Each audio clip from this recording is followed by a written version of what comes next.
যাদের চুল পড়ে যায় এবং টাক হয়ে যায়, চুলের রুক্ষতা ভাব থাকে, সিল্কি থাকে না, তাদের জন্য একটা টিপস বানিয়েছি। দেখো, ঘরোয়া পদ্ধতিতে যারা যারা করতে চাইছো, যাদের চুল পড়ে যাচ্ছে, তারা এইভাবে করে নেবে। আমি দিয়ে দিয়েছি কারি পাতা। দেখো, যারা চেনো না দেখে নাও পাতাটি। এটা হলো কারি পাতা। এই পাতাগুলো ভালো করে ধুয়ে নেবে। ধুয়ে নিয়ে পাতাগুলো ছাড়িয়ে জলের ভেতরে দেবে।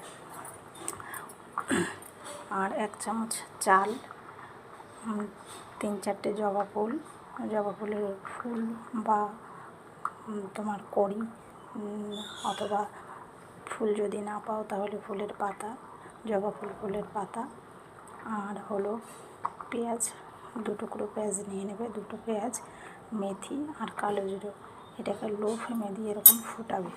ফুটিয়ে নিয়ে তারপরে এটাকে ছেঁকে নেবে। আমি তো এটা জ্বালাচ্ছি, হয়ে গেছে প্রায়। দেখো বন্ধুরা,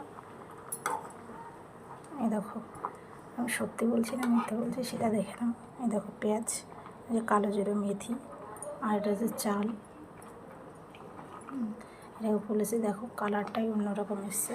এবার যারা যারা শ্যাম্পু করো, যে শ্যাম্পুটা করো সেই শ্যাম্পুটা দিয়ে এই জলটা প্রথমে ছেঁকে নেবে। ছেঁকে নিয়ে সেই শ্যাম্পুটার সঙ্গে মিক্স করে 1 ঘন্টা মতো লাগিয়ে রাখবে। তারপরে শ্যাম্পু করে মাথা ধুয়ে নেবে। দেখবে কতটা উপকারিতা পাও। যাদের ভালো লাগবে তারা লাইক, কমেন্ট, শেয়ার করে দেবে বন্ধুরা। টাটা।